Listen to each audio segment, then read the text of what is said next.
नमस्कार। आज हम विक्टर कैनिंग की लिखी एक दिलचस्प कहानी अ क्वेश्चन ऑफ ट्रस्ट को गहराई से समझेंगे। कहानी की शुरुआत दो मशहूर कहावतों से होती है। एक कहती है कि चोर को पकड़ने के लिए चोर का ही सहारा लेना पड़ता है, जबकि दूसरी कहती है कि चोरों में भी आपस में ईमानदारी होती है। तो ये कहानी इनमें से किस बात को सही साबित करती है? चलिए इसके पर्दे उठाते हैं और सच्चाई का पता लगाते हैं। हम इस कहानी को 5 हिस्सों में बांटकर समझेंगे। पहले हमारे ईमानदार चोर हॉरिस डेनबी के प्रोफाइल को जानेंगे। फिर शोटोवर ग्रेंज के लिए उसके प्लान को देखेंगे। उसके बाद एक अनजान औरत से उसकी मुलाकात, फिर उनके बीच हुई चालाकी भरी डील, और आखिर में कहानी का असली ट्विस्ट और इससे मिलने वाली सीख। तो चलिए शुरुआत करते हैं कहानी के मुख्य किरदार हॉरिस डेनबी से। आखिर ये हॉरिस डेनबी था कौन? इस स्लाइड में सबसे दिलचस्प बात है हॉरिस डेनबी का दोहरा चरित्र। देखिए, एक तरफ वो एक 50 साल का समाज में इज्जतदार तालाचाबी बनाने वाला है, जिसका बिजनेस भी काफी सफल है। लोग उसे एक अच्छा और ईमानदार इंसान मानते हैं। लेकिन दूसरी तरफ वो पूरी तरह ईमानदार नहीं है। वो हर साल एक तिजोरी लूटता है, सिर्फ इसलिए ताकि वो अपनी पसंद की नायाब और महंगी किताबें खरीद सके। व्यंग्य देखिए, उसने एक बार जेल की सजा भी काटी है, और वो भी एक लाइब्रेरी के मामले में। हॉरिस एक मेटिकुलस प्लानर था। इसका मतलब है कि वो हर काम, खासकर चोरी, बहुत ही प्लानिंग और छोटी से छोटी डिटेल पर ध्यान देकर करता था।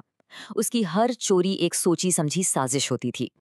चलिए अब आगे बढ़ते हैं और देखते हैं कि उसने शॉटोवर ग्रेंज में चोरी का क्या प्लान बनाया था। उसके लिए ये एक बिल्कुल परफेक्ट चोरी होने वाली थी। ये स्लाइड उसके पूरे प्लान को दिखाती है। पहला कदम था स्टडी। उसने 2 हफ्ते तक घर की पूरी रीकी की। दूसरा टाइमिंग। उसे पता था कि घर के मालिक लंदन में हैं और 2 नौकर मूवी देखने गए हैं। तीसरा एंट्री। उसने नौकरानी को चाबी बाहर एक हुक पर टांगते हुए देखा था।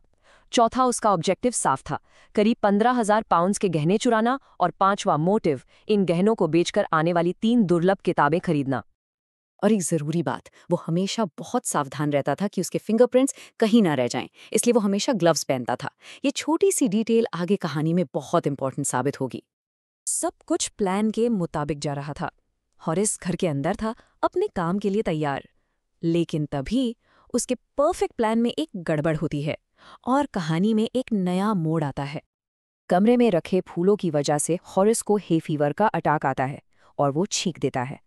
जैसे ही वो छींकता है, उसे दरवाजे से एक आवाज सुनाई देती है। What is it? A cold और हे फीवर।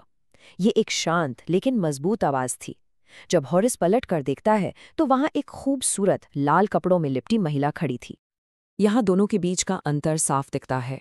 हॉरिस उसे देखते ही घबरा जाता है और भागने की सोचने लगता है, लेकिन वो औरत बिल्कुल शांत और आत्मविश्वास से भरी हुई रहती है। वो पुलिस को बुलाने की धमकी देती है, और जब हॉरिस उसे डराने की कोशिश करता है तो वो साफ कहती है कि उसे जरा भी डर नहीं लगा। उसके चेहरे पर डर का नामो निशान नहीं था। यहाँ पर उस औरत का लहजा अचानक तेज हो जाता है। वो कहती है, मैं तुम्हें क्यों जाने दूं? तुम मुझे लूटने आए थे। तुम जैसे लोगों से समाज को बचाना जरूरी है। वो एक जिम्मेदार नागरिक होने का नाटक करती है, जिससे हॉरिस और भी डर जाता है और उसे लगता है कि अब वो पकड़ा जाएगा। अब आते हैं कहानी के सबसे चालाकी भरे हिस्से पर। अब देखते हैं कि कैसे उस चालाक औरत ने हॉरिस को अपने जाल में फंसाया और उससे एक ऐसी डील की जो हॉरिस के लिए घातक साबित हुई।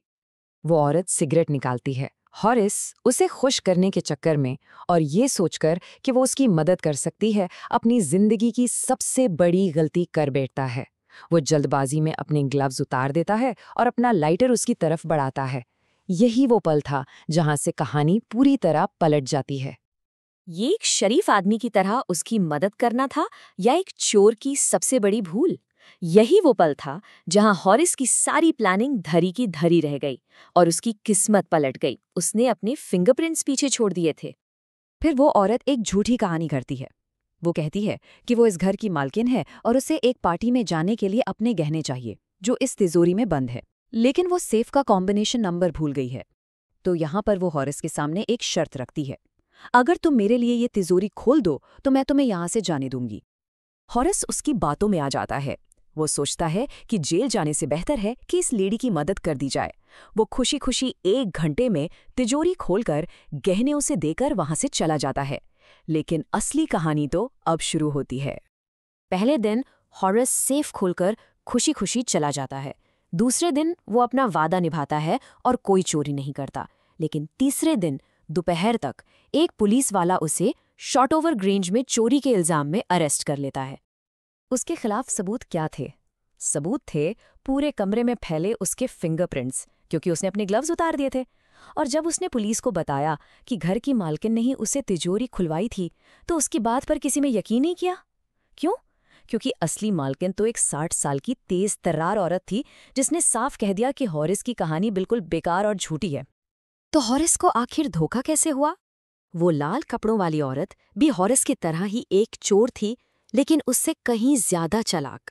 उसका आत्मविश्वास से भरा अंदाज, उसके अच्छे कपड़े, घर के कुत्ते शेरी का नाम तक जाना और जेल के नाम से हॉरिस के डर का फायदा उठाना, ये सब उसकी सोची समझी साजिश का हिस्सा था। उसने हॉरिस के ही हुनर का इस्तेमाल करके उसे ही चोरी करवा ली। अब हॉरिस जेल में असिस्टेंट लाइब्रेरियन है। उसे किताबें तो मिल गईं, पर इस तरह से। और अब जब भी कोई ऑनर अमंग थीव्स यानी चोरों की ईमानदारी की बात करता है, तो उसे बहुत गुस्सा आता है, क्योंकि उसके साथ उसी के प्रोफेशन के एक शख्स ने धोखा किया था। ये कहानी हमें एक आखिरी सवाल के साथ छोड़ जाती है। क्या हॉरिस डैनबी के साथ गलत हुआ क्योंकि उसे उसी के जैसे एक दूसरे चोर ने धोखे से फंसाया था? या फिर एक चोर होने के नाते उसके साथ जो हुआ और जो सज़ा उससे मिली वो बिल्कुल जायज़ थी?